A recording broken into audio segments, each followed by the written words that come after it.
From me, Brent Graham of goodforthegame.co.za, and welcome to this preview of the South African women v Italy women taking place on Saturday, the 12th of September.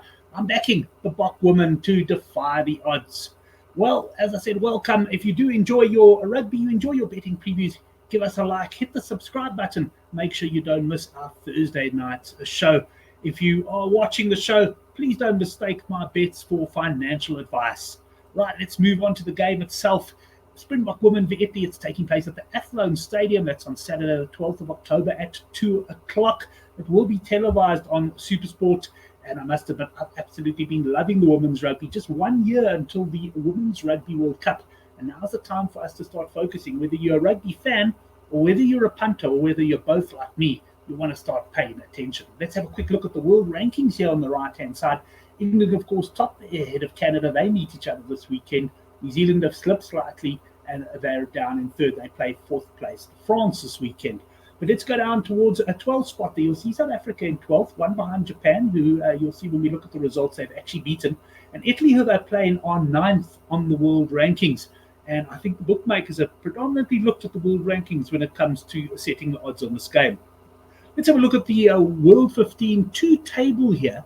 And it's a bit of a strange tournament because there's 6 teams in each group. They're playing this particular one down in Cape Town, but they don't all play each other. You only play 3 sides. So a bit difficult to really say who's top of the table, although no doubt, Australia and Scotland warrant their spots towards the top there. They play each other for top spot this weekend. Very close in the betting, that one, and I can tell you I fancy Australia quite strongly. I was quite impressed with them when they played South Africa. Scotland second, and there's South Africa. South Africa have got a mathematical chance of topping the table, but that's very much all it is. They're sitting on 7 points there after their 2 games. Let's have a look at the tail of the tape then. Well, the 2 results so far for South Africa in this tournament. Last week, a 7-point defeat to Australia in what was an absolutely thrilling game. They got caught cold a bit by Australia. Australia got very strong backline in particular, and they built up quite a big lead. It was 33-12 with around about 10 minutes to go.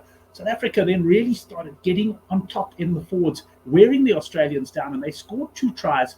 And there was time for another kickoff, and literally South Africa had to get the ball, work their way upfield, and try and score a try to level the game.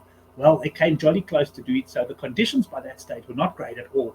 And they somehow kept the ball in hand and just kept hammering away. Credit to Australia, they won a penalty at the end to get themselves out of jail. But wow, that was an impressive performance by South Africa. If you watched them, say, 5 or 6 years ago, you never would have seen a performance like this coming. I did watch them in the last World Cup, and although their results don't look that good on paper, I thought there was some promise there. And clearly now South African rugby have put some resource in, and we've got Swayze, the brain, coaching the team. Things are coming right. We're a year out from the World Cup.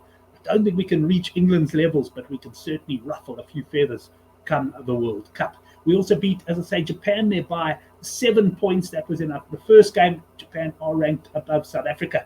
Going across to the right-hand side, Italy beating Wales 8-5 in a low-scoring encounter also at the Athlone Stadium. I must admit, I fancied Wales to get on top and win that game at half-time because they were starting to dominate up front.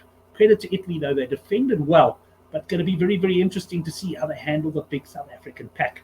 I didn't get to see this game. It was Scotland 19, Italy 0. So Italy have been struggling for points, only scored 8 in their 2 games. And you compare that to South Africa there, who've actually scored 57 points in their 2 matches. Of course, Italy's defense has been pretty good as well. They've only conceded 27.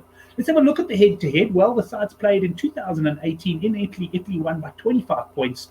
And in 2023 at the Athlone Stadium, it was Italy winning by 18 points. So probably no surprise then when we look at the betting on the next page. But before we get that, here's the teams. I'm not going to run through the Italian team in any great detail. I've only watched them once. I don't really know many of the players.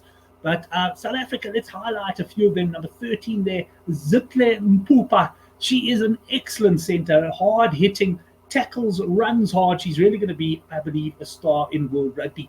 Number 4, the captain, Nolisendiso Boy, back from injury, missed the first 2 games. I'm looking forward to seeing her play more. I can't say I have seen that much of her because I'm really just getting into South African women's rugby now. Nadine Rush, she's the general at fly. I've seen quite a bit of her. She's been around for many years. And the big number 8, Sizifila Solensi. Very, very impressed with this lady. I think she's going to make big strides in World Rugby. Just credit to some of the websites. SofaScore, Rugby 365, and SA Rugby that I just used in compiling this video. Also, Wikipedia. Right, just to mention that I send out a weekly betting newsletter mainly focused on rugby. So if you do enjoy your rugby or your betting or both, then there is a link in the description box below, and hope to have you along for the ride. But let's talk betting. Let's have a look at the betting odds. This is at a leading bookmaker, Hollywood Bets. We've got South Africa 18 to 10. What does that mean? If you put on 10 Rand, you'll make 18 Rand profit. We've got the draw at 20 to 1, and Italy women there at 9 to 20, or 1.45 to 1, which means if you had to put on 100 Rand there, you'd make 45 Rand profit should Italy win the game.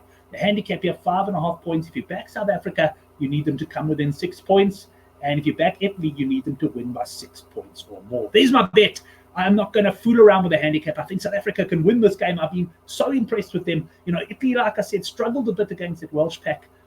You haven't got a direct line of form to look at because we haven't played Wales. But I think South Africa may have a stronger pack. And I'm going to go for them to win this game at 18 to 10 at Hollywood Bets. Bring it home, girls. If you enjoy your rugby, then log on to the Good for the Game website. We'll put a link down to that down below as well. If you want to open a Hollywood Bets account, then click on the banner in the top right-hand side. Remember, catch our live rugby betting show, The Handicap, every Thursday at 9. Enjoy the rugby.